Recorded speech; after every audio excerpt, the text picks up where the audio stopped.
be active during the meeting. And also you can ask your questions, you can be active, and also you should answer the question which will be given in the ending of the session. So we will send the link in the chat and you can answer that.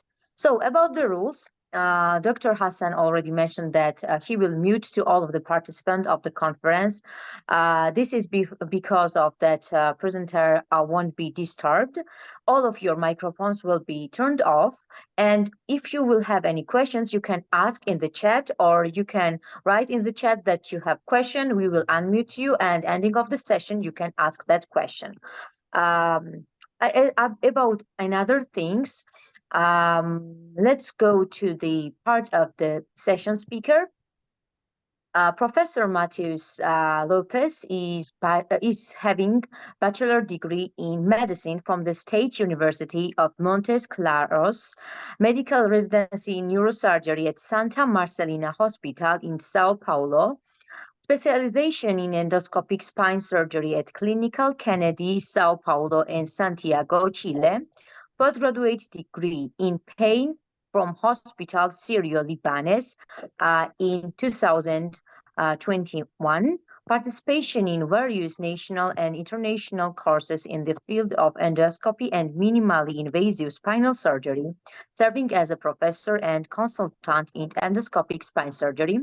About experience, what we can say, many things. Neurosurgeon at the Institute of Neurological Sciences of Sao Paulo, specialist physician in neurosurgery and spine surgery group at Hospital Beneficência Portuguesa, Sao Paulo, member of the medical staff at hospitals Albert Einstein, Santa Catarina, Samaritano, Paulistano, São Luís, Santa Paula, Hospital da Luís, Bandeirantes, Santa Rita, 9 de Yulo, and AACD.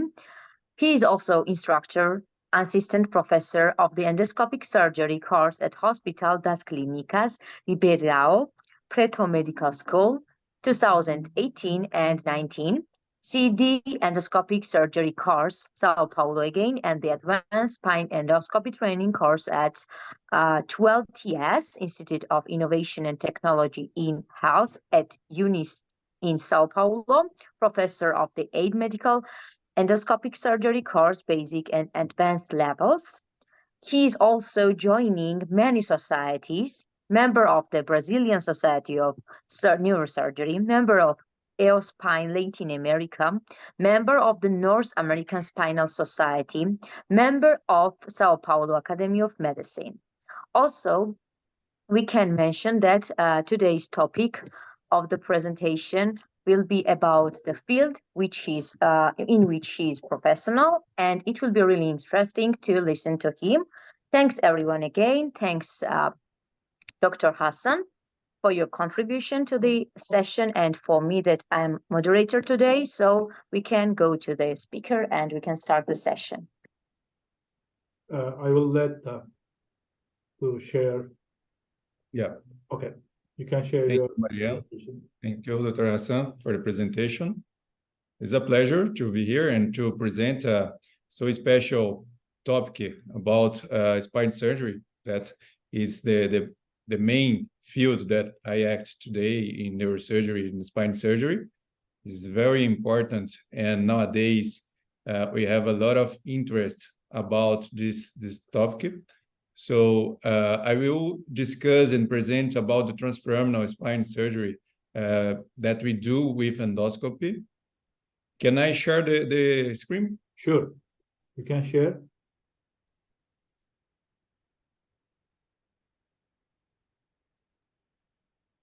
Okay, can you see the screen?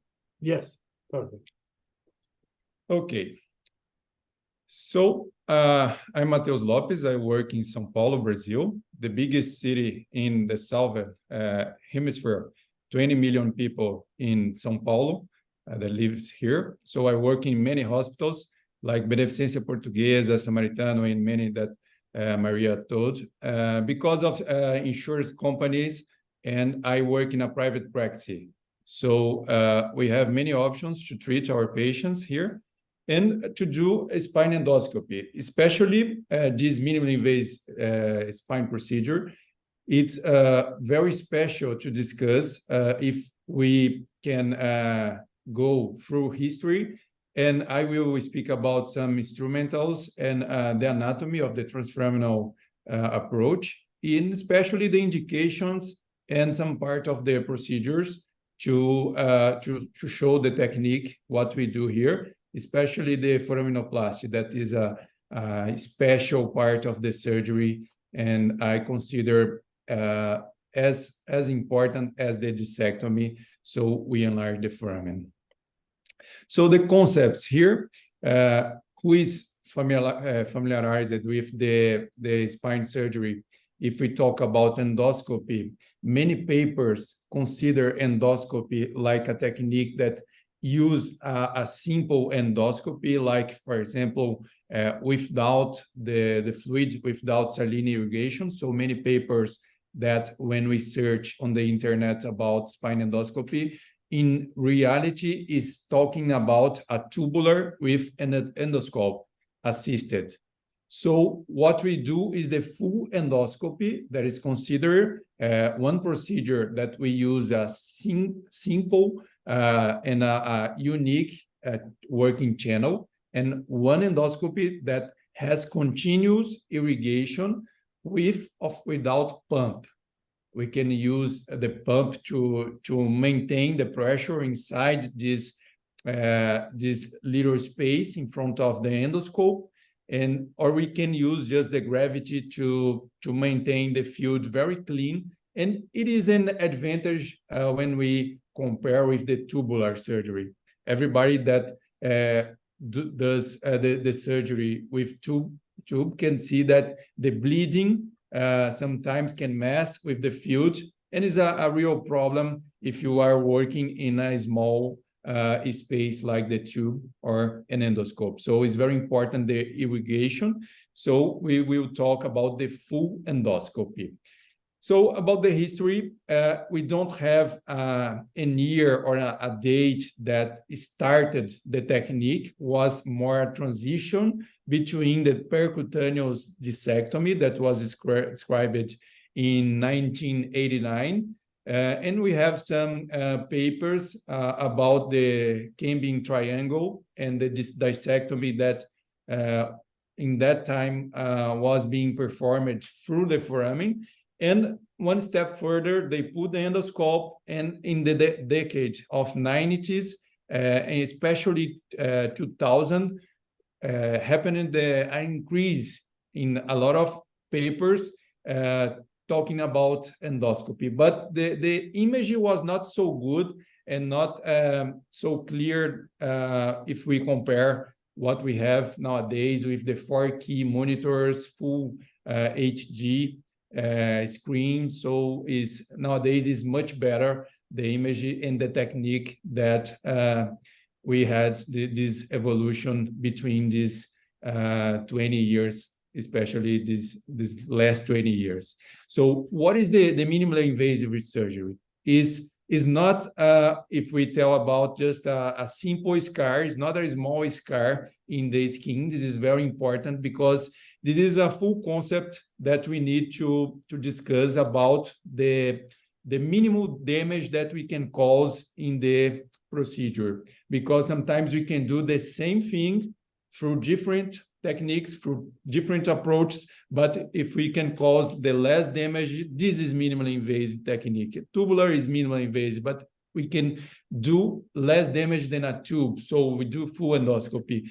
So we need to do the surgery, the same surgery that we would do open, we do for a small corridor, for a small window, that we use special instruments to remove this piece of disc that is, in this case, lumbar disease that is compressing a nerve root. We can do through a small skin incision, but the most important is the muscle damage that is so low that we cannot see sometimes the scar tissue in the MRI. So it's very important that we have this philosophy. What is the minimally invasive surgery is not just the skin, is the full concept to do less bone remove, to preserve the mobility and to preserve the spinal architecture that is very important to maintain and to not worsen the degenerative disease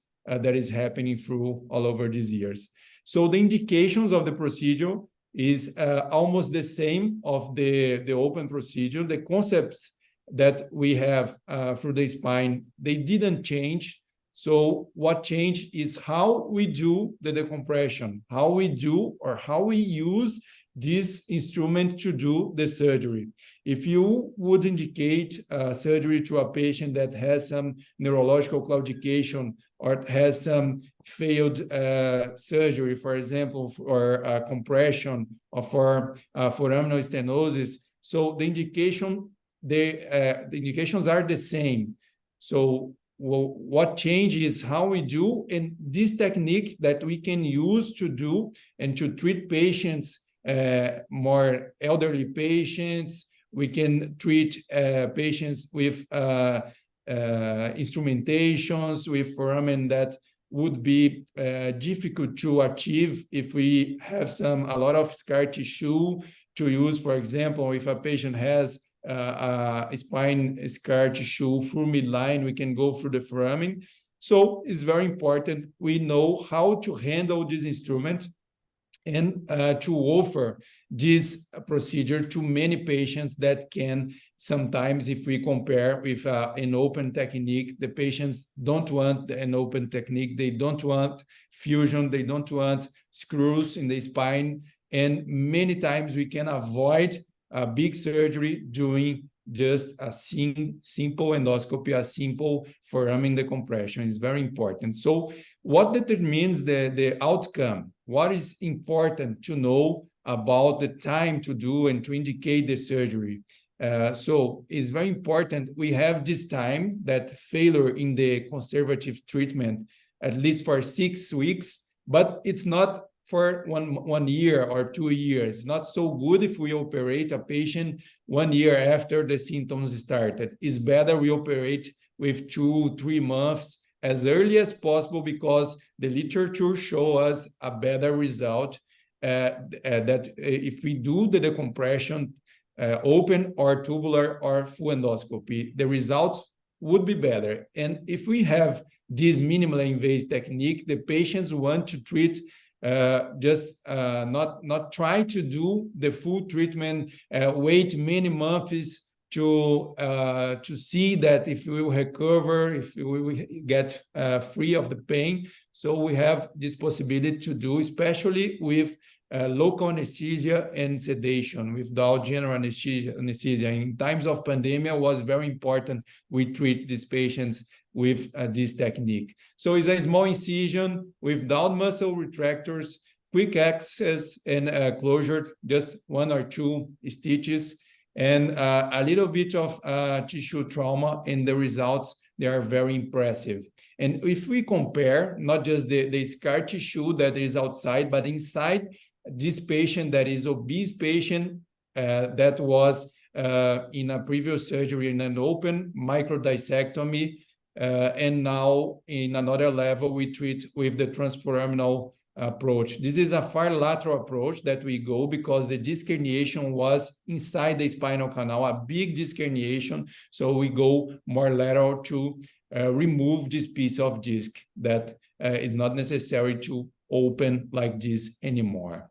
So if we see the evolution of the full endoscopy through all these years, we are in the golden age. But the history is that many companies, especially in 2000 years, especially these three main companies here, and with some doctors that started endoscopy here, they started with the transforaminal approach, and sometimes, some companies, they emphasize more one technique, perhaps the other, interlaminar versus transforaminal, and vice versa. But the most important is the surgeon that has the possibility to use this tool as the approach, as the necessary approach, and do what is necessary for the patients.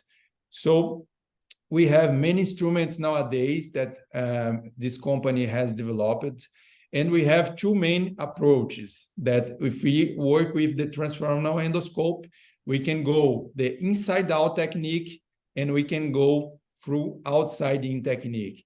Are different approaches to do the same thing, but one important thing here is the inside-out. You can remove the disc herniation, but you start inside the disc herniation. So with the working channel, with the cannula, you go inside the disc and you do a little big damage than if you goes outside in, seeing the disc, seeing the nerves, the facet joint.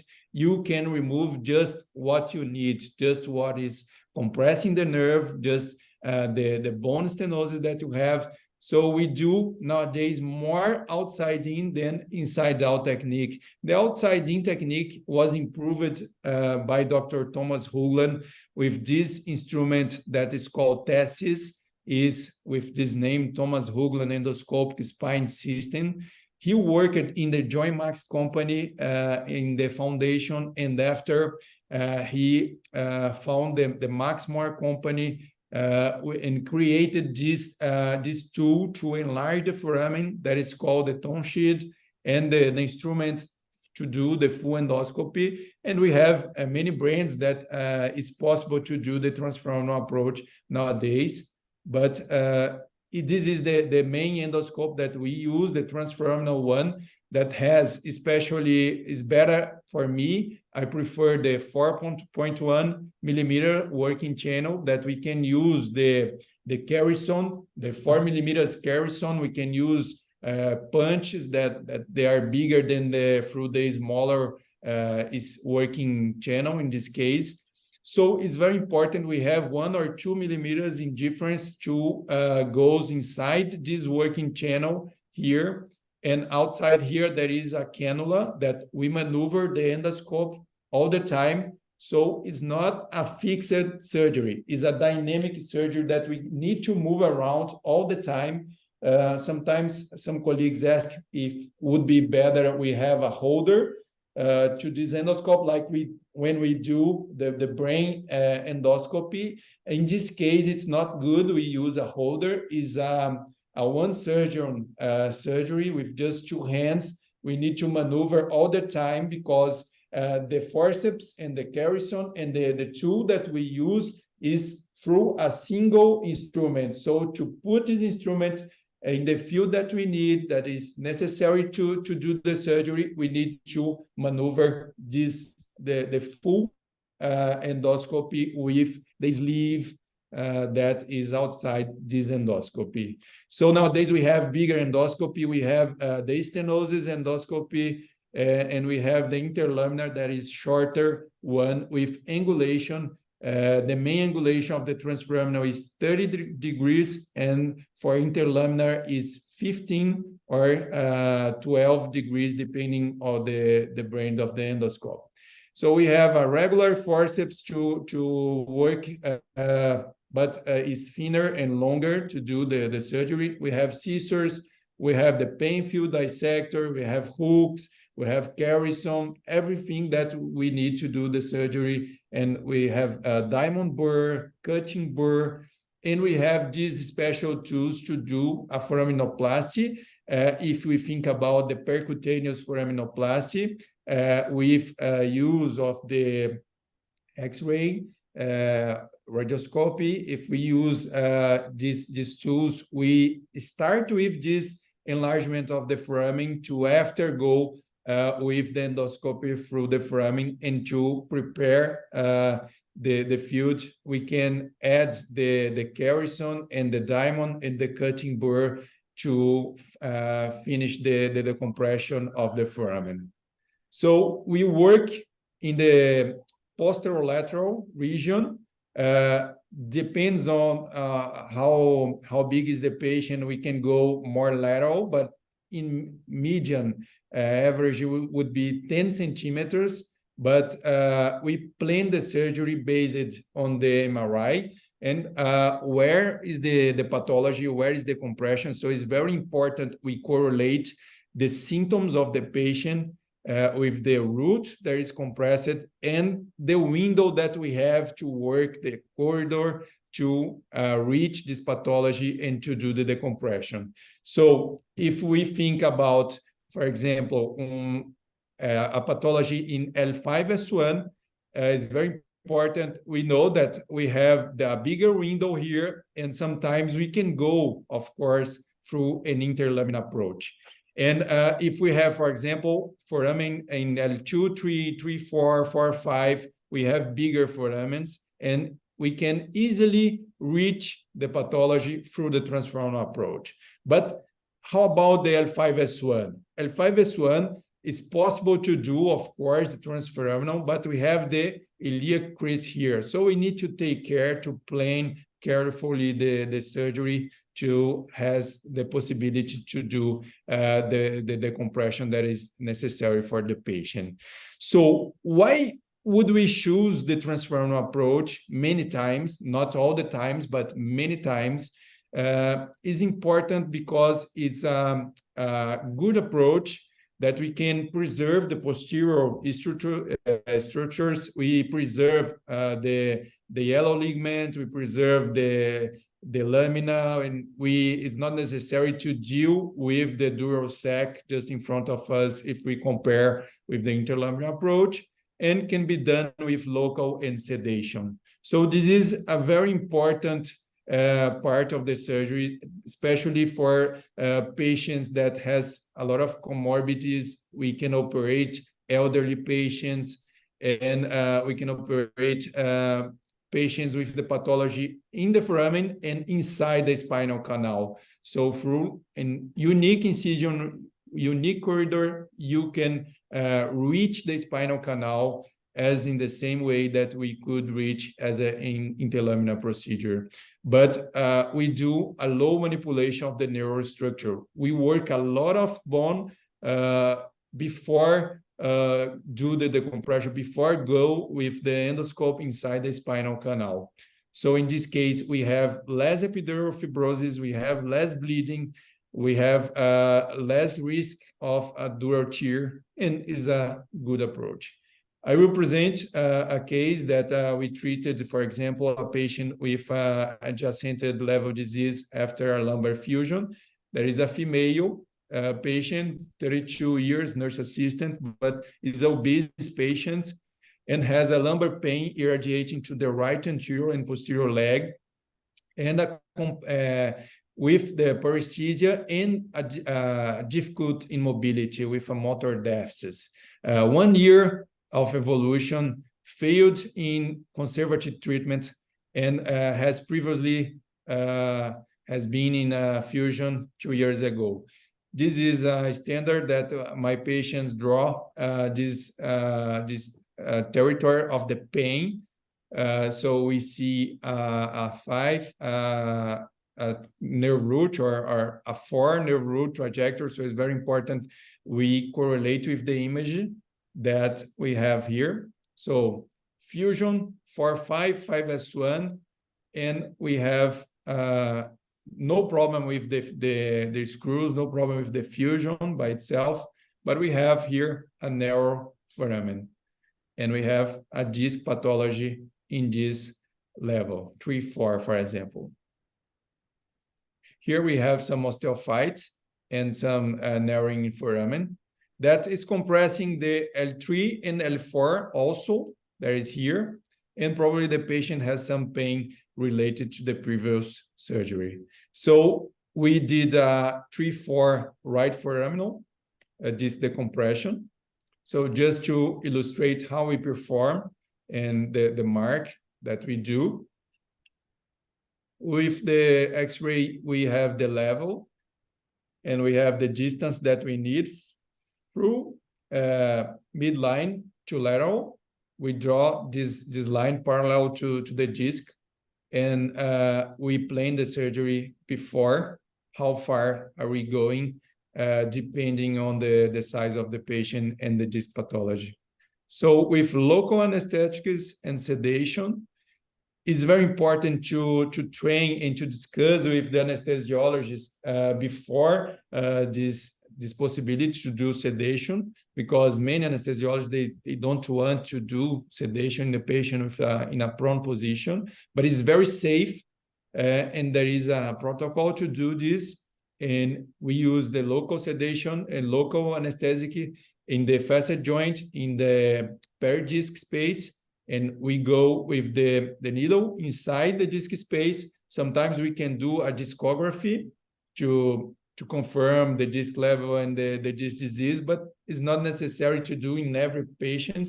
You can use the indigo carmine or the methylene blue, like we use it in this case, to facilitate the recognition of the anatomical structures, but I don't use routinely anymore. It's not necessary. And we work through the skin with this dilator and with this sleeve to put in the right position, like in an AP here, in the medial pedicular line, inside the foramen, and in the lateral position, we see the disc level, and we have the alignment with the disc like this in this case. So it's much more than just disc disease. What we treat nowadays, we treat a lot of bone foramen stenosis, we treat a lot of lateral recess stenosis, yellow ligament, hypertrophic here.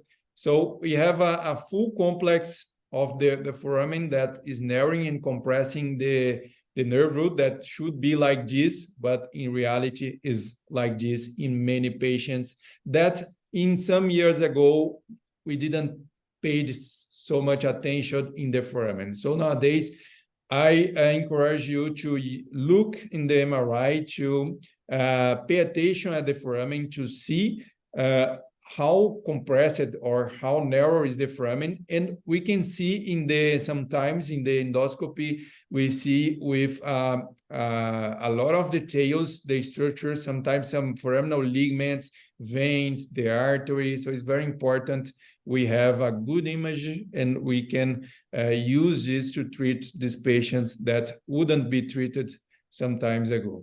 So make a good surgical planning is very important in how we plan the surgery. So I will show to you what I use in my routine to plan. For example, in this case, I put the MRI in a software like for Mac, there is an Auros, or in Windows, there are a lot of other programs, that software that we can use to see better the image, to look through to look in any level, to look all the foramens and to compare and correlate. So we need to has the contrast, we need to has the good image to see the spinal canal and to see this in the left side, or here the 5S1 or the problem in L4-5 on the left of the patient. So I put two images, sagittal and axial, with the ponderation in T2.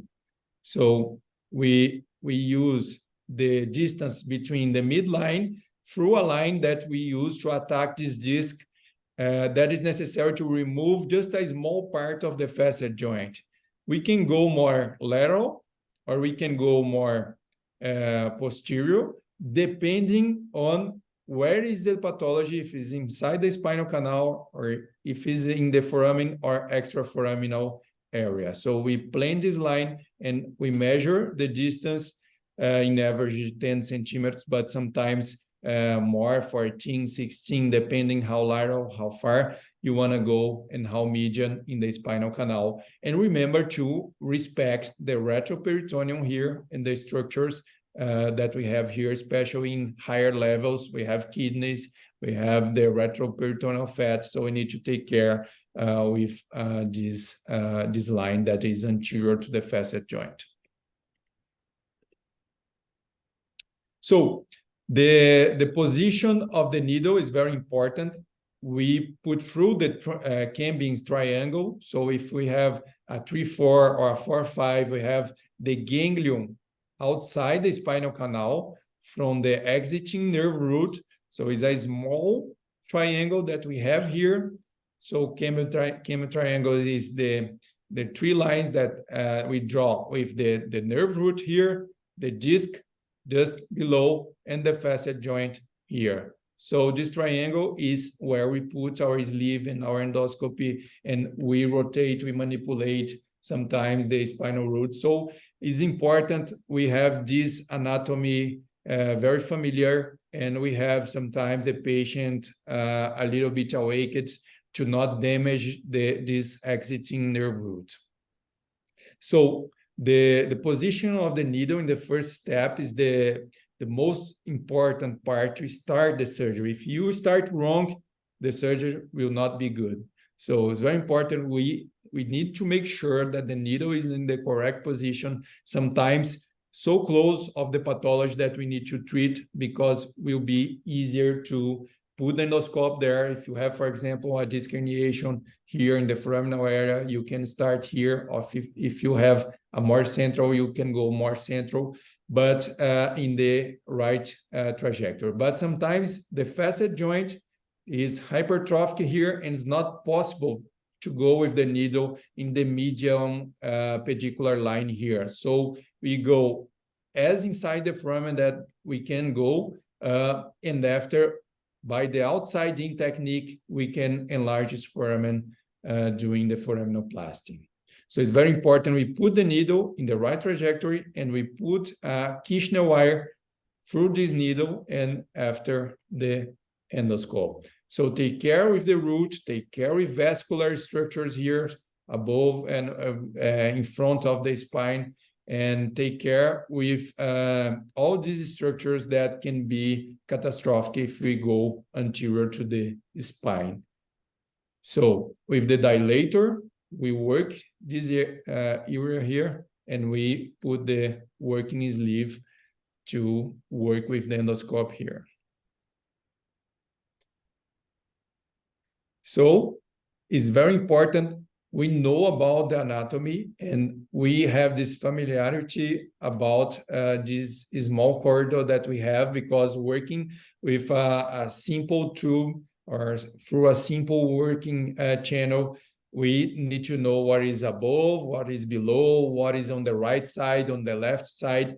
It's like when we are seeing so close and we cannot has the vision of the full structures, but we have a target, we have the structures that we need to work in front of us. Sometimes with the angulation of the lens of the endoscope, we can see a little bit more through medial, through the spinal canal, that is not just in front.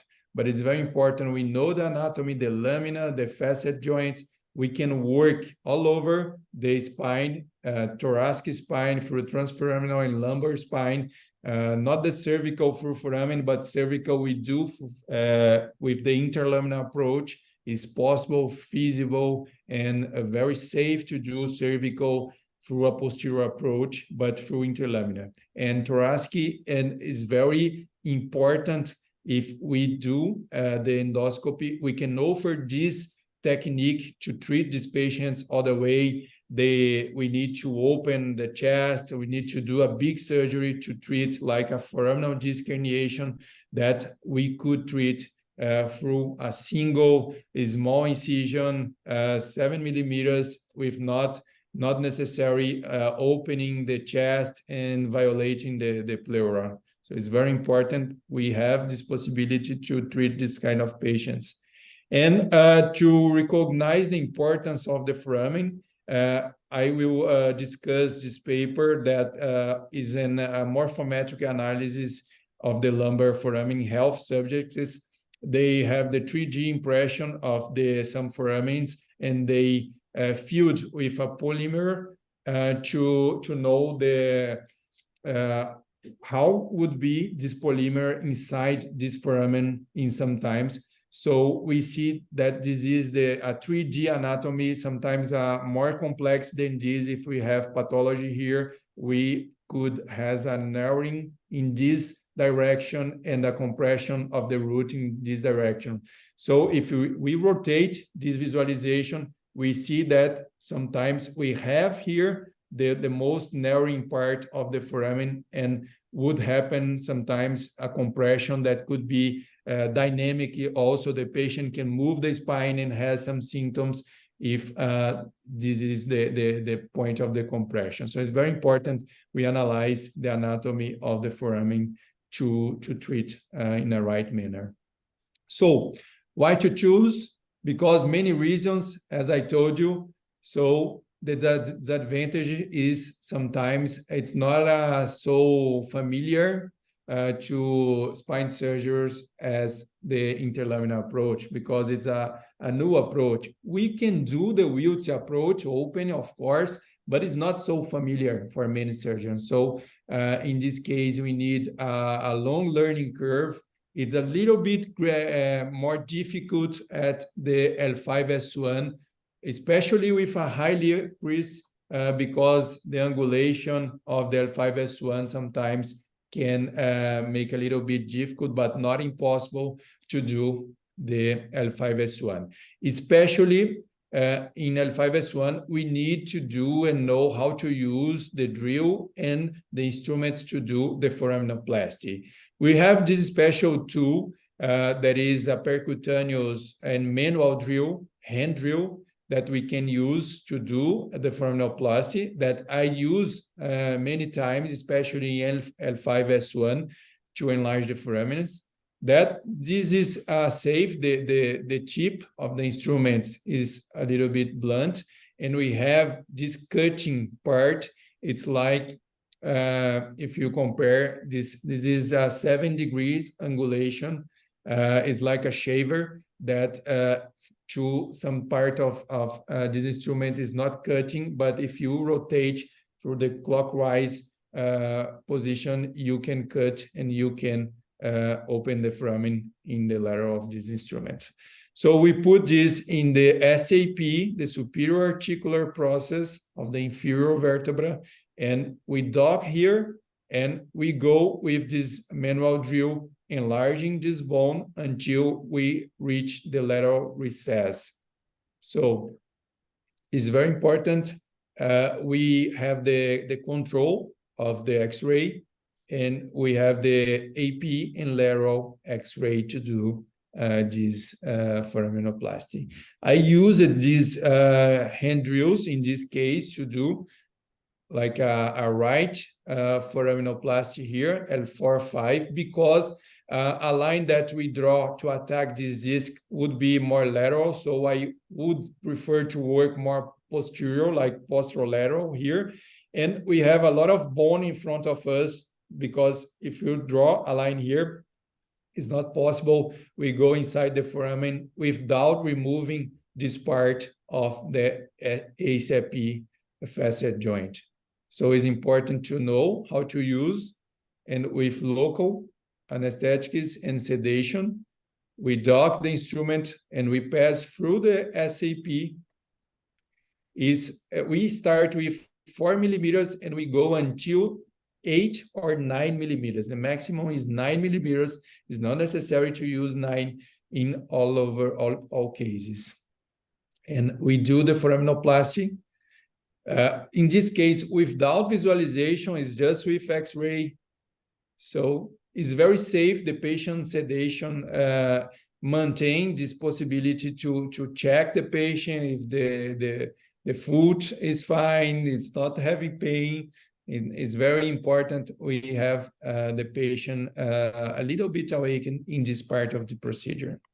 So after we do the foraminoplasty, these 8 or 9 millimeters, we just enter with the dilator and we just put the sleeve to start the endoscopy. So would not be possible to put in this position the sleeve without using a lot of hammer if we don't do the foraminoplasty. With the foraminoplasty, we have a bigger window here to work this sleeve and make it easy to reach the spinal pathology inside the spinal canal or lateral recess and treat the bone foramen stenosis and the lateral recess also we can do.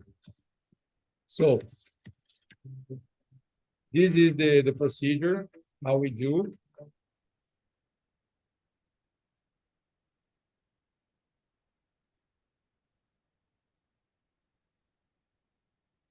We draw this line. This is the median line. The patient is sedated and the anesthesiologist is awake here. It's very important. And he needs to be at the OR. Very important. So we use the needle to puncture and to put the Kirschner wire. We can do this discography here.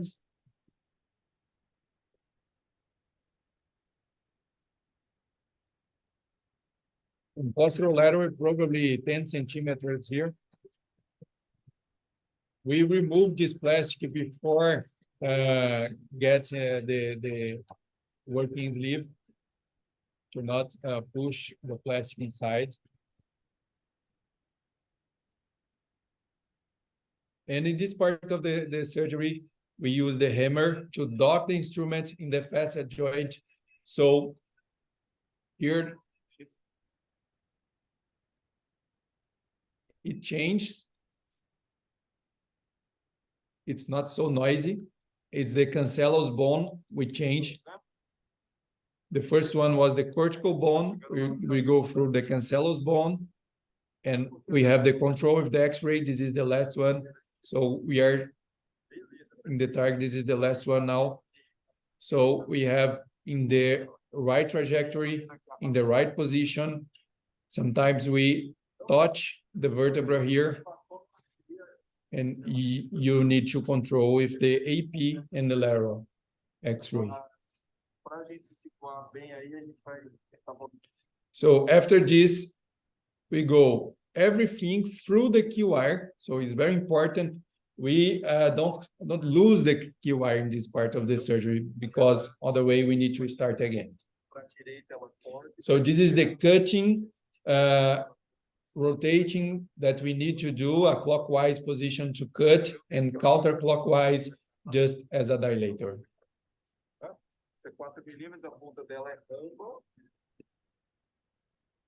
And all the instruments, they are cannulated.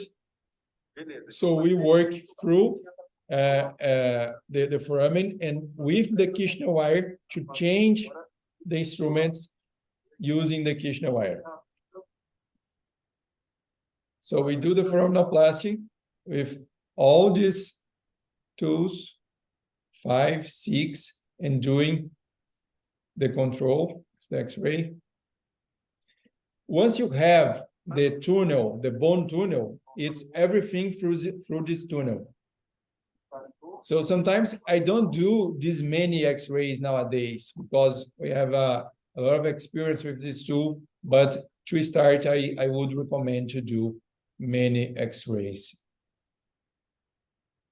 So here we have, so you can ask, oh, where is the nerve root here?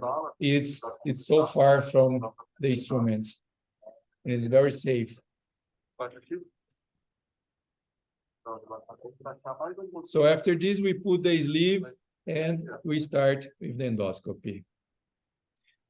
And we can use this drill also to make it easier to reach some foramen, especially if we have some previous fusion, like in this patient, he has an A-leaf here, and he has a persistence of the pain, or leg pain, and we have this narrowing in the foramen, perhaps the disc increase with the A-leaf. So it's a L5S1, totally possible to do, and we use the tonsure drill to enlarge this foramen also. Sometimes the tip of the instrument will just touch the cage, or sometimes just the bone, and it's very safe, very easy to do, and we can enlarge, and after we do endoscopy to do the decompression. If we think, oh, we could do this open, yes, of course we could do, but especially for foraminal pathology, or if you have, it's not necessary to have all the facet joint out of our field. We just need to enlarge the foramen, and especially to exiting nerve root in this case. And with a minimally invasive procedure, not necessarily needs to open or to put posterior screws. So this is another very important part of the surgery for many indications that put the transforaminal approach in a special situation, because if we want to treat the extraforaminal disease, we need to sometimes think about how is the best possibility to treat, to decompress, and without getting the facet out. Because if you do an open procedure for this kind of disc herniation, many times we need to fuse the patient because we need to do a facetectomy and put a cage. But if you have just a simple disc disease in this space, in this region here, is not necessary to do a facetectomy to have this visualization. So the gray color here is extraforaminal, the red is the foraminal area, and the blue is the lateral recess that we can classify and organize the disc pathology here, and to do the decision, how could we treat this patient? Some time ago, we could treat this patient in the red pathology zone here. We could just do a hemifacetectomy or a contralateral foraminotomy, and we would see just the red zone here. But if we have the gray zone here, it's not possible to treat through the midline. We could use another approach or do a facetectomy, and in this case, we need to fuse the patient. So this is our tubular visualization. If we want to see extraforaminal through a posterolateral approach that is called Wiltz approach. Sometimes if we have an obese patient, is more difficult because you need a longer tube and a lot of fat and muscle inside this tube. And the visualization, if you have some bleeding, is not so good. So we have a good tool to do this, that we can have this visualization without bleeding and without needing to deal with a lot of fat. So if we use the endoscopy, we go through right there in this target, and we can work the bone here. We can enlarge the foramen, we can decompress, we can do the coagulation of the bleeding vessels. We can clean this field with a good visualization of the image, and with the bipolar radiofrequency, and we see the extraforaminal region. Now we use a Carrison to open a little bit more the foramen, because sometimes this root has a lot of compression, and we know if the patient is awaked, if we are not causing more damage in this root, so we can preserve the nerve root with a little bit caution. We can work and we can do the decompression. So it's very important we have this plan of the entry point to decompress, and we explore the coming triangle before getting to the disc. So it's an outside-in technique. So in this case, a 4-year-old man complaining about a low back pain radiating to his right thigh, accompanied by the paresthesia and difficult in walking. So the first question is, where is the pathology? Probably is in 3-4 in the right side. If we see this foramen here, we have something here that is an extruded disc. Sometimes if you don't look at the foramen, or if you don't have a good visualization, good image, sometimes you can pass through this and not treat the patient as he needs. So in this case, we have a big fragment here compressing the exiting the root. So this is the planning and the first point that we put the needle. So we do a local anesthetic is here, the facet joint. After, with a needle, with punction, where is the pathology? And we can navigate with the endoscope in this big foramen, but just in front of the disc herniation. So what would be the other possibility to treat this patient? Probably an open 3-4 facetectomy and with the 4 screws. We can do this with endoscopy. This is the same case. So we are working the right side. So the head is on the right. The pedicle, inferior pedicle is on the left side. The roof of the foramen is 12 o'clock and the disc is 6 o'clock in this direction. 3 to 6 is the exiting nerve root. So we see here the disc and we see here fat. This is yellow ligament. This is the traversing nerve root. And this that we are rotating the spinal sleeve, the working sleeve here, we are rotating. This is the ganglion, the exiting nerve root. So we are just looking for some fragment. This is the fragment. So we have a little bit of annulus. And we have the control of the ganglion here, the exiting nerve root, and we have a fragment here that we can grab and take a look. It's not necessary do the indigo carmine dye here. We can see the disc very clearly. Sometimes with a little bit bleeding, we control with the radio frequency, bipolar. And sometimes we just need to retract the ganglion a little bit. But if the patient complains about pain, you just open a little bit more the foramen here. And we can work better and decompress this exiting nerve root. So this is the post-op. If you see the fragment that was here, so now we have epidural fat here. We have the exiting nerve root here. We have a little bit scar tissue. We have a little bit of blood here that is bright, but we don't see the fragment, just a protrusion here, and the patient recovered very well without pain anymore. So we can see the fragment and without the fragment, and a little bit disc manipulation here. It's not necessary to grab many disc fragments here, just what is in the surface, and enlarge the foraminal area. So we see, and we see here pre, and we see post-op. So sometimes it's 5 millimeter fragments, sometimes a little bit more, but it's the necessary fragment that is we need to grab to remove. So this other case is L4-5 transforaminal left approach. For this case, this disc herniation in the foraminal area and the extraforaminal area.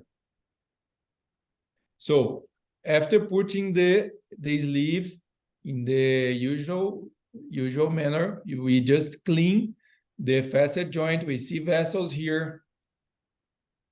We just coagulate and we can cut. This is a patient that has a lot of pain in the left L5 and L4 trajectory, and is a patient that was with a lot of inflammation, so a lot of pain in an acute phase of the disease, and sometimes we see this tissue with a little bit more bleeding. So we do a little bit of foraminotomy also. We can use drill here with the visualization of the structure.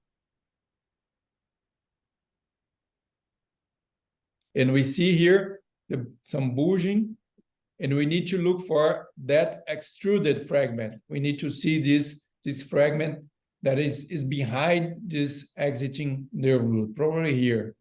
We need to navigate here and look for this fragment. Other way, the patient will still and maintain the pain. So this is the fragment that we just need to remove.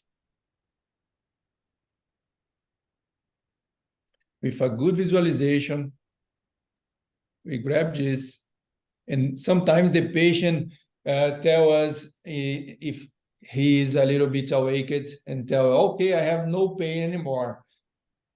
It's like the feedback that we have from the patient in this case, because he had a lot of pain in the left L4 and L5 nerve trajectory. So we just grab this fragment and we do a review here to see that the fat is free, if there is some pulsation of the nerve root. And sometimes we grab a little bit more of the disc, some fragments inside the disc also. And here we see the traversing nerve root. So if you are in the left side, so the head is on the left and the foot is on the right. It's very important we have this concept of navigation, the visualization, and where the structures, where they are, to have a safely procedure, to have a safe visualization, a safe working here, and to be possible to decompress the right or in this case the left side of the patient and in the right manner.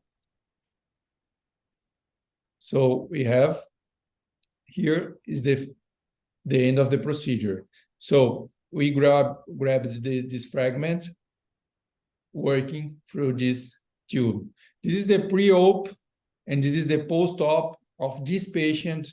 So we can see that we remove this fragment. I don't do routinely the MRI for all these patients, just for sometimes to have the control. And many years after the procedure, if the patient has some complaint, I can compare.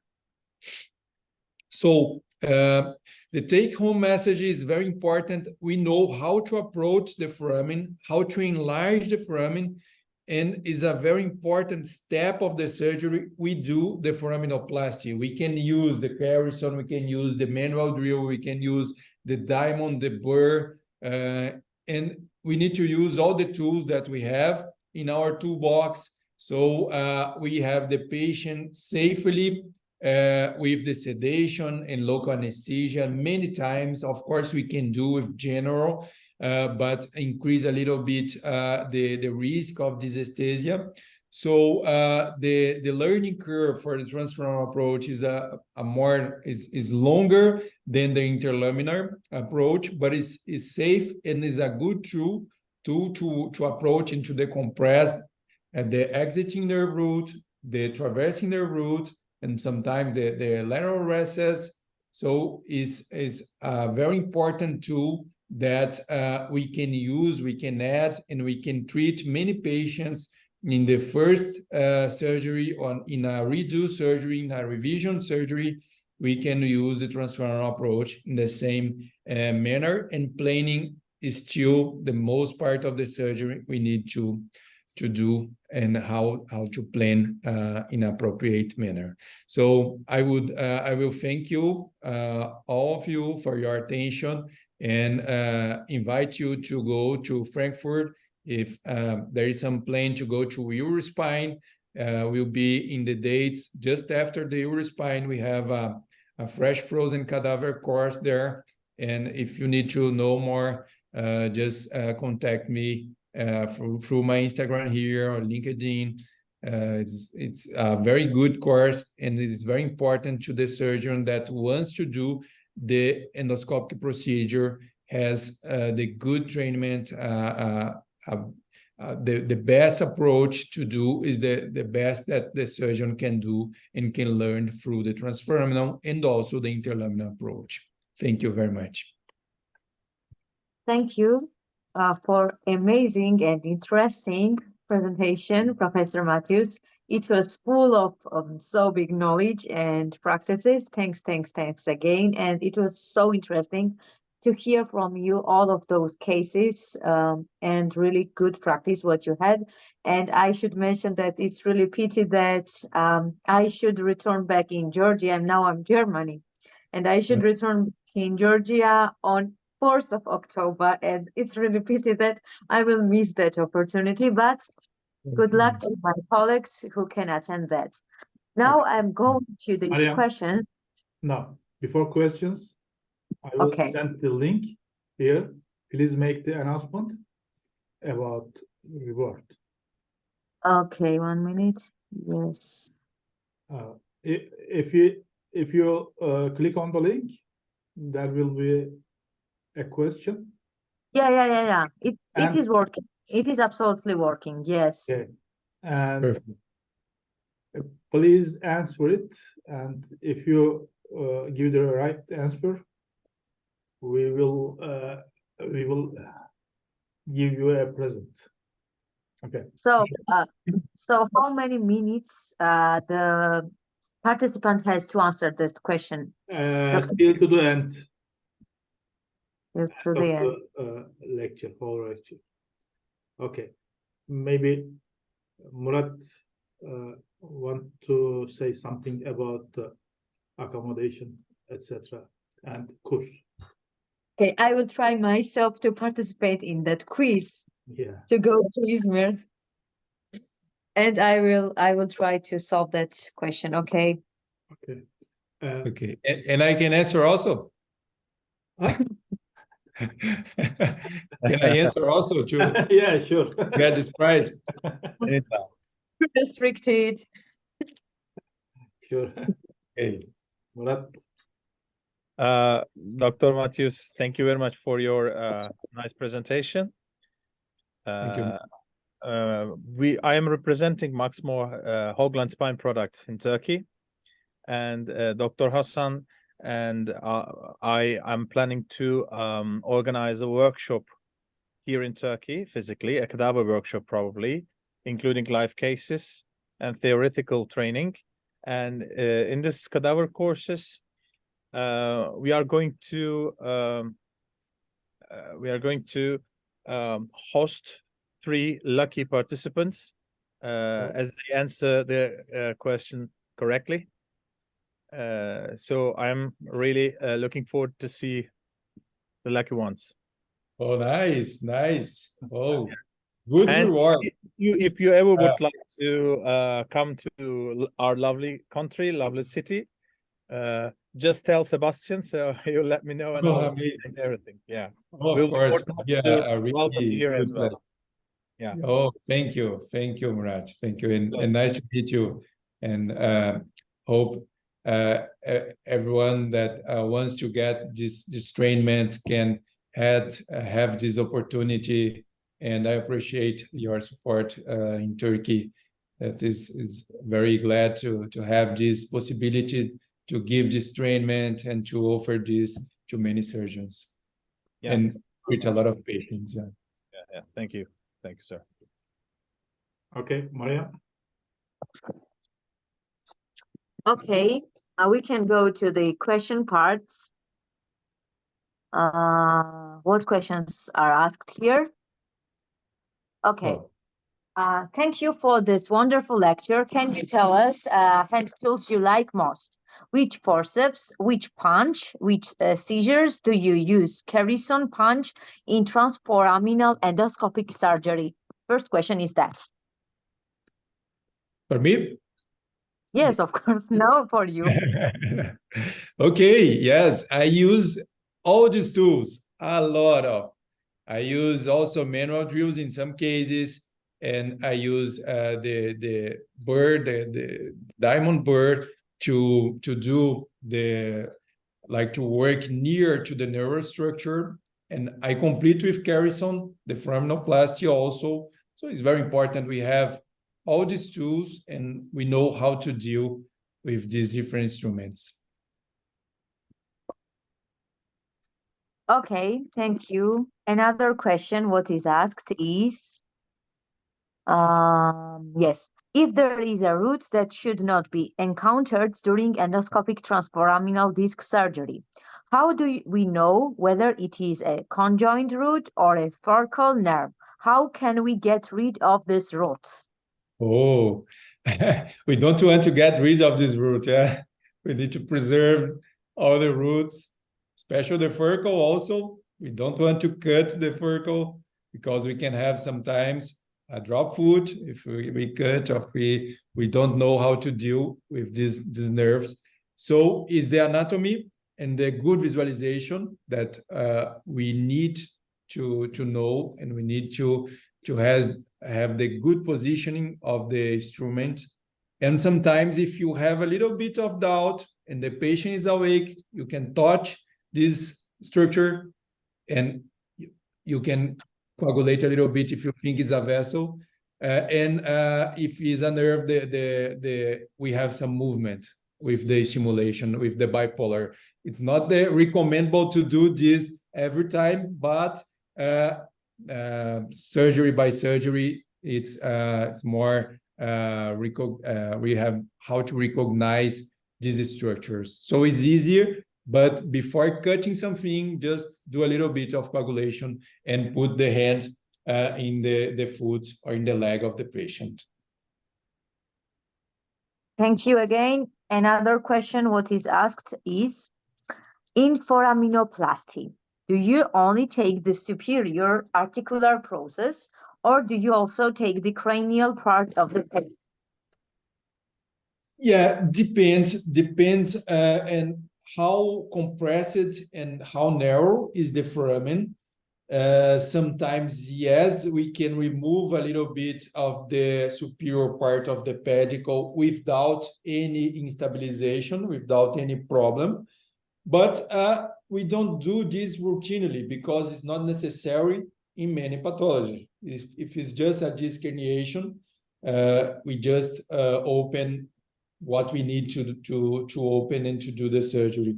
But we work more between the pedicle and the facet line joint. So is the SAP, the structure that we need to drill and to work more to decompress the exiting and to have access to the traversing nerve root. Okay, thank you. I would ask to auditorium if you have any question to ask. If not, I will ask from my side. I'm interested in your practice, what was the hardest operation you have done, and why was it so memorable for you, and why was it so difficult? And in that case, what you did, you can tell us about that case, the most difficult in your life, and what you advise the people like you, neurosurgeons, to solve the issue, what you solved, or maybe you have any kind of problem or difficulties during the case. So can you share that? Oh, great question. Thank you, Maria. Thank you. And I don't know how many minutes we have, but if we have some times, I can show you this case, the surgery. I have this in one other presentation, but it's 5 minutes or less than this. And it's a special question. Dr. Hassan, what you think? About the time? Less than 5. You will attend another? Just show this case that was difficult. We have no time limit. You can talk. We have no time limits. We can speak till tomorrow and day after. It's a very important question because many surgeons want to start the endoscopic surgery, but they don't know how to select the case.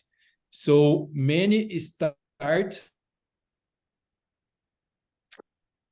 I think there is a select this case and how to avoid problems, how to avoid patients that can have some serious complication or you cannot solve at that time in your learning curve. So it's a very important question. My difficult in this type of cases nowadays is to deal with multi-level disease and both sides.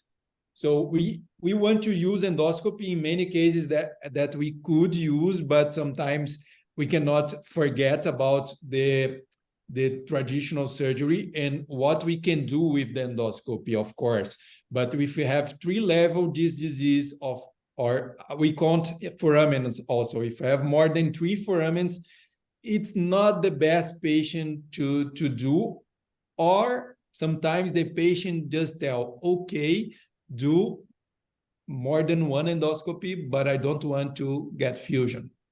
So, okay, we can do more than 1. We can do the right side, and after the left side, if the patient has 2 or 3 narrowing foramen, it's possible to do, of course, but multi-level spinal stenosis is a little bit work that we need to do with the drill and to know how to use the instruments, and take many times, many hours, sometimes 1 hour and a half, 2 hours per level to do a spinal stenosis. So I can share cases of spinal stenosis 2 levels, just to summarize.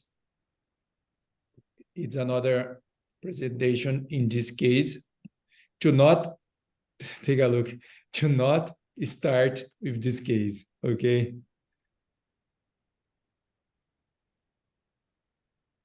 So this is an advanced case, 80 years old, anesthesiologist, the patient. Physician, I don't know in Turkey, but here in Brazil, the physicians, they are the patients that can complicate more. So 80 years with 2 levels, spinal stenosis, and with a disc herniation migrated to the upper level. So this is a difficult case.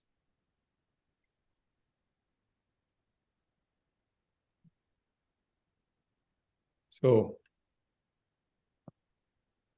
easily this patient, we could think about some spinal decompression or 6 screws, I don't know.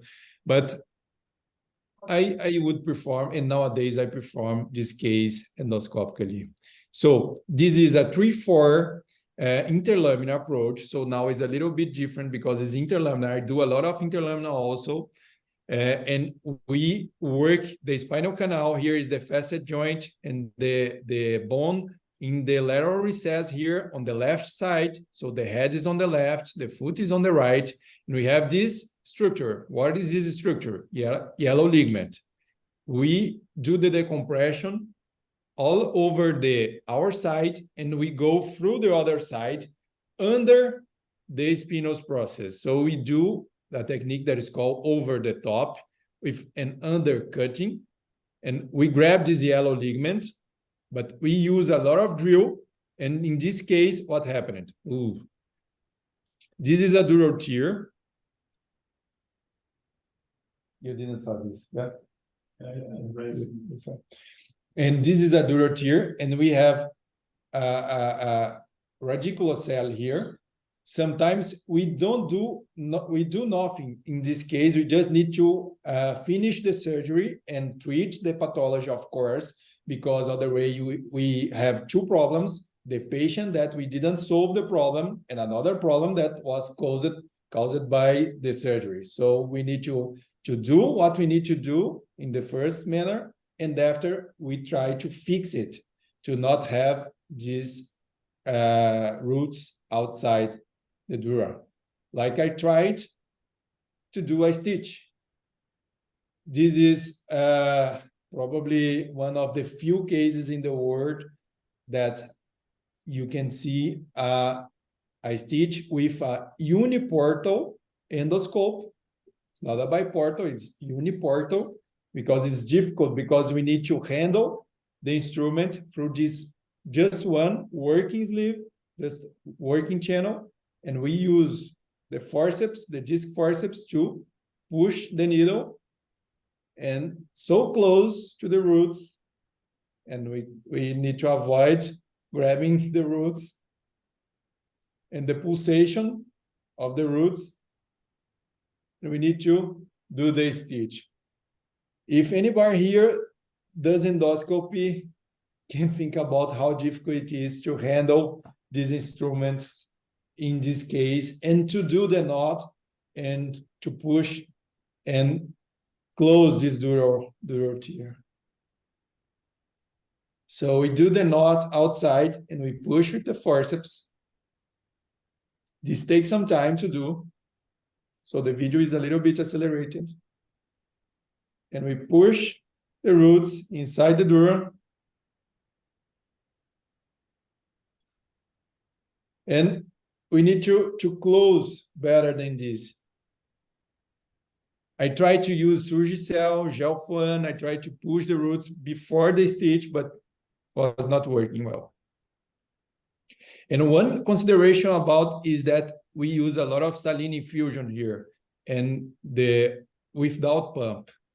I try to reduce the saline infusion to not have this hypertension inside the CSF, to avoid washing a lot the CSF. So I reduce the saline infusion.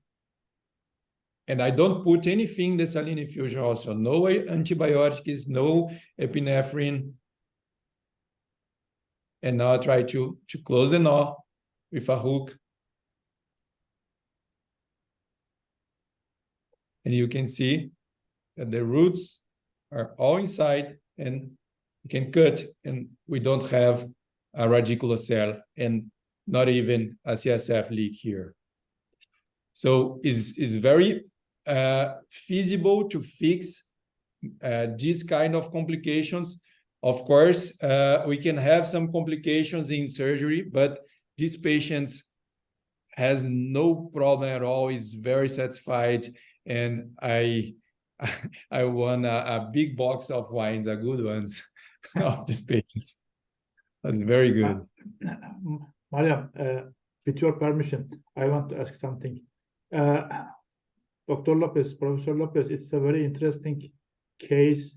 As I know, some surgeons do spinal tumor surgery with endoscope. And as I know, also in Turkey, they left the dura open after the removal of the tumor, intradural tumor. So I see your video. It is possible to stitch the dura. It's amazing. Thank you for showing this case. It's wonderful. And one of our resident, actually, he has a thesis about transforaminal endoscopic surgery. He asking if you used pregabalin or gabapentin on this case. Did you need to use?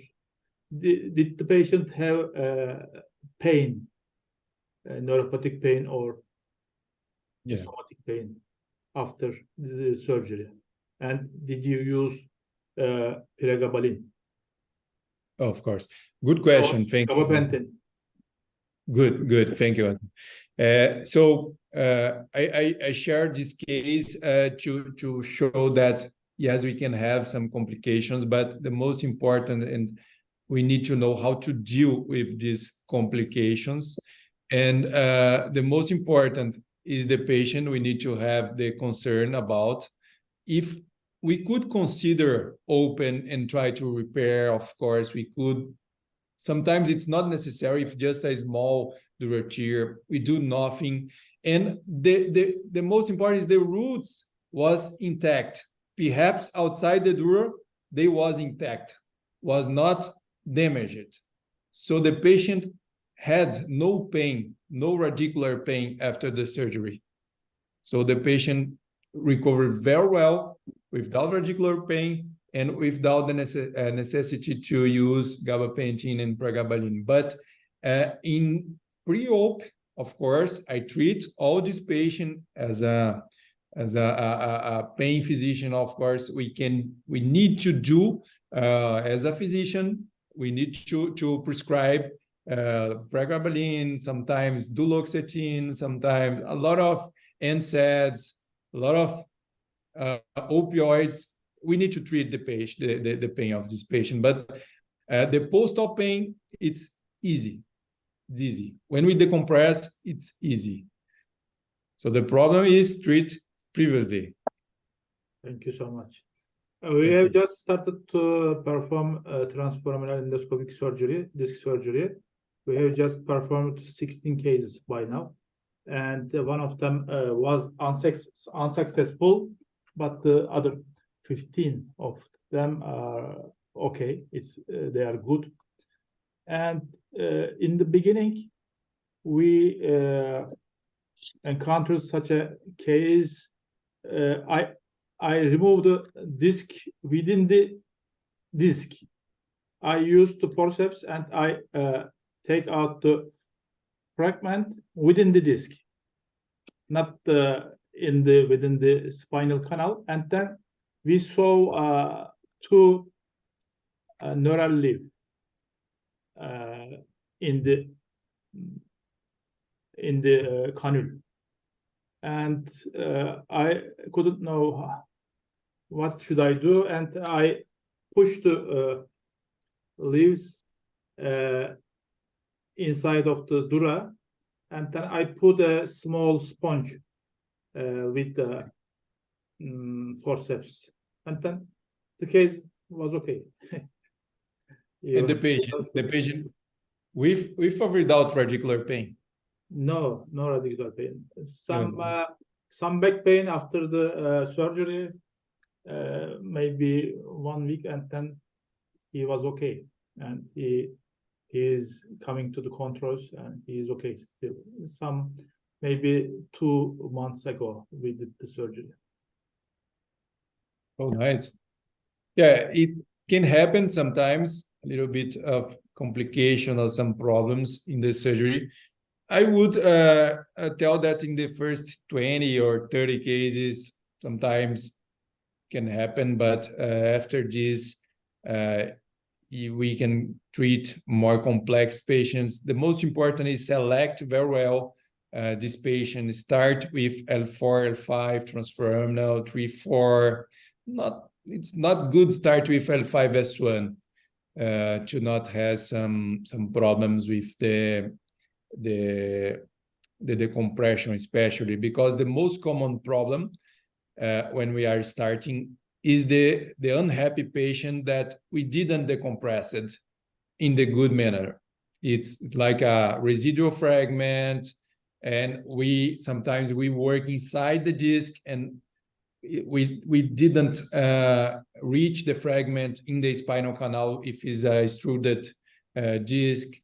So it can happen, and happens a lot. I go as consultant in many surgeries with many surgeons, and sometimes we need to pay attention and remember about the MRI and to see where is the pathology, and to see if the problem there is solved, not to just work the disc itself, more the spinal canal and the Camden triangle, more outside, of course. And about the tumor that you told, if it's possible to do the uniportal surgery, I would tell that it's getting better. It's in developing, but it's not usual. Of course, as neurosurgeon, we do a lot of microsurgery. It's very safe to do the microsurgery. Also, we can do a minimally invasive surgery to, like, for example, a lumbar schwannoma. If we do a hemilaminectomy or an over the top, opening just one side of the spine, it's possible, and we can do with tubular or with just a small retractor, preserving more a little bit the muscle. But yes, we can do some tumors. Some surgeons, they are trying to do small tumors, but we need to take care because it's not the problem of just the dura. The first thing is to remove the tumor. It's not grab some pieces. We need sometimes do an en bloc, remove. We need to take care of the bleeding, and to do intradural surgery is a little bit different. and we need more caution to do this surgery. So one big transformation that if we have the possibility to do stitches or to do the intradural, of course, the new tools could appear some years, some time. It's important we try to push and do more cases and has more trainment with these instruments. Of course, will be easy to do if we have the good instruments and the good trainment. Thank you so much. And we don't have a endoscopic tour. No. 2 questions. Okay. We have 2 questions. One of the question is, what is your Carrison punch size? Thank you for wonderful lecture, Alper. Alper Alpay. Thank you. President. So you can write down your institution or from where you are. He is my resident. He is from İzmir. Okay. Yeah. The size, thank you for the question. The size of the Carrison is 4 or 4.2 millimeters. So we have smaller Carrisons also to use in cervical, 2 or 3 millimeters, but I prefer to use more 4, but depends on the endoscope that we have. If you have the Maxmore endoscope, we can use a 4.2 millimeters Carrison without any problem, 3.5 burr in the regular transforaminal endoscope.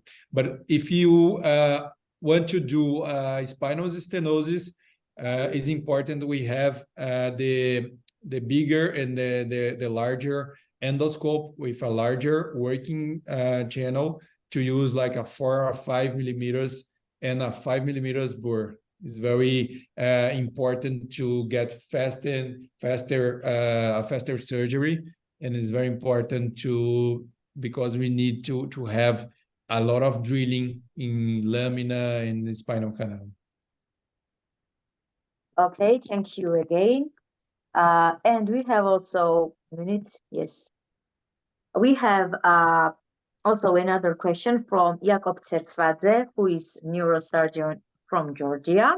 Mariam. So, yes.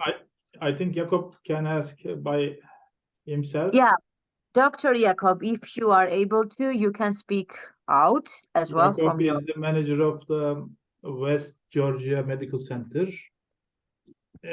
Right, Mariam? Is that true? Jakob? Dr. Jakob, are you here? Maybe. Can you speak out? Maybe he can't speak out. So okay. He's talking about UBE, unilateral biportal endoscopy. 1 minute. Goodness. Technical issues, sorry. Yeah, he's asking about that. Do you use UBE and what's indication it is? Indicated for water. Yeah.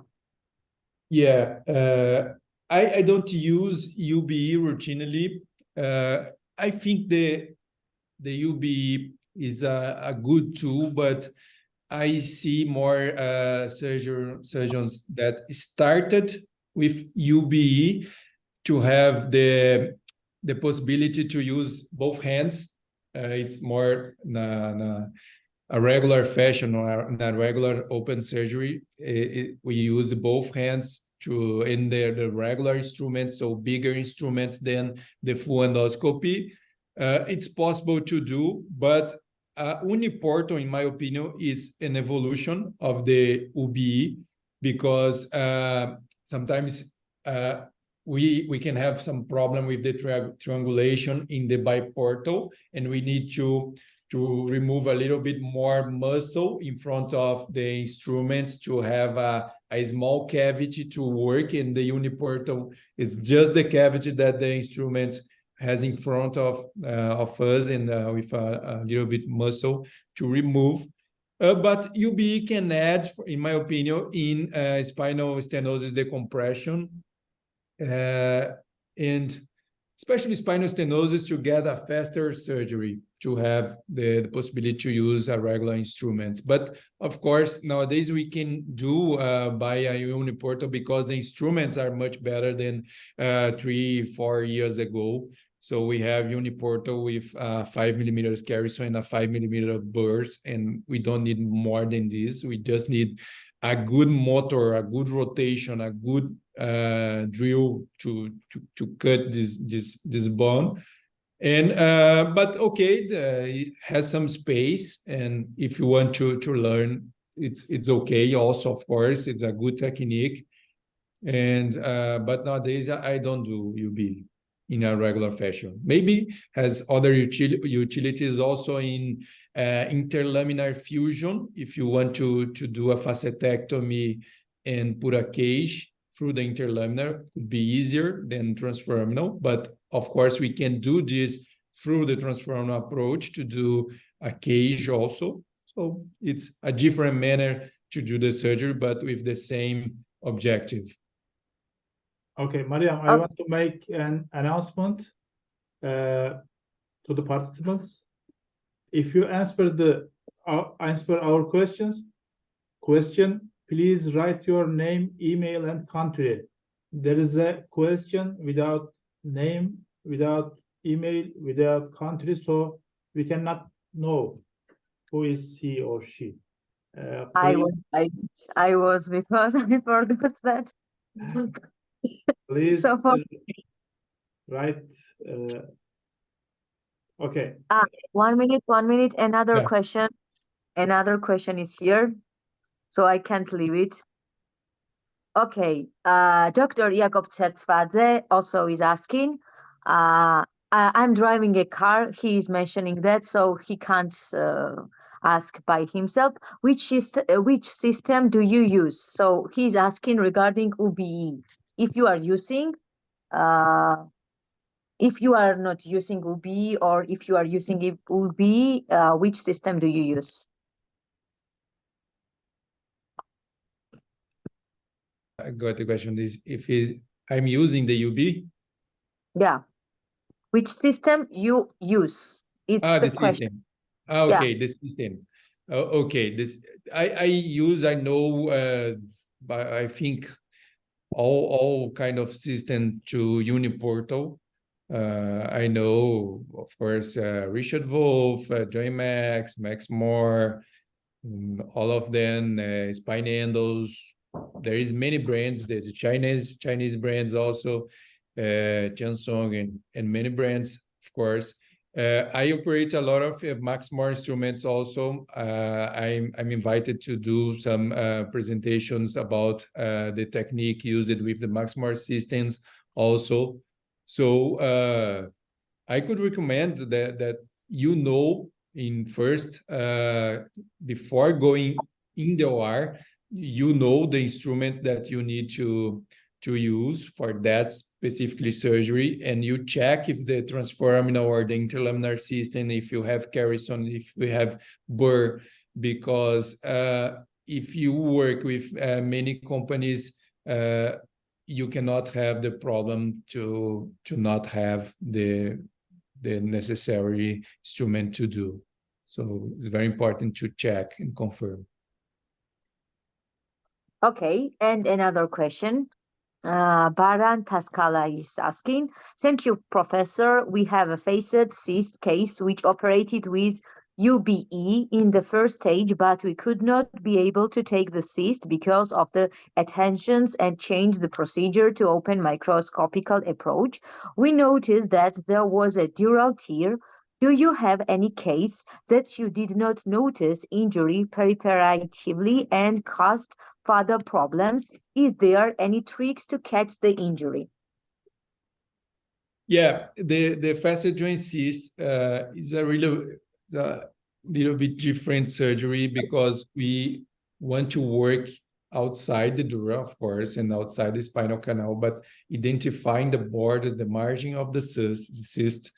And sometimes it's all the same thing, the dura and the cyst, depending on how big is the cyst. So we started just near to the bone and coagulating and retracting the tissue and identify the borders and doing the lateral margin of the cysts and getting the inner part of the cyst, the inner wall of the cyst. Sometimes we open the cyst and we remove the cyst and we let just an inner part of the cyst, but open cyst, and we grab the lateral part to not have the cavity to redo the cyst. But it's important to preserve the dura. But if we have a dura tear, in this case, most part of the times we don't need to repair the dura. We just put a gel on our Surgicel, and because we have the muscle to close, because it was just dilated, and would be a contained CSF leak and not a CSF fluid through the skin. Okay, do you have any other questions or any other comments? If you want to speak out, 1 minute. Another question. Another question from Jakob Tertzvadze. Do you perform cage insertion through endoscopic working channel? Yeah, good question, Jakob. In this case, through the transforaminal approach, depends of the type of cage. We have a expandable cage and we have a bullet cage. We do in the first step of the surgery, the decompression and the foraminotomy. And after that, we insert the instrument of the cage inside the disc space, and we can use the special tools that comes with the cage, like the key rods, the punches, angulated punches, to clean the disc space. And we use inside the disc space, inside with a cannula, we put the cage. Not inside the wood. Mariam. Not inside the working canal of the endoscope by itself, but inside a sleeve that we put inside the disc space. So there is another brand of cages that we put through a Kirchner wire. I put a Kirchner wire through the inside the disc space, and we work just percutaneous. And after, put a cage like in a regular T-leaf, that we don't see everything doing the curate part, but we are inside the disc space. And after this, we check with the endoscope also. And we put a lot of bone graft. Mariam, you can turn on your microphone. Mariam, okay. Can you hear my voice? Yeah, yes. Good.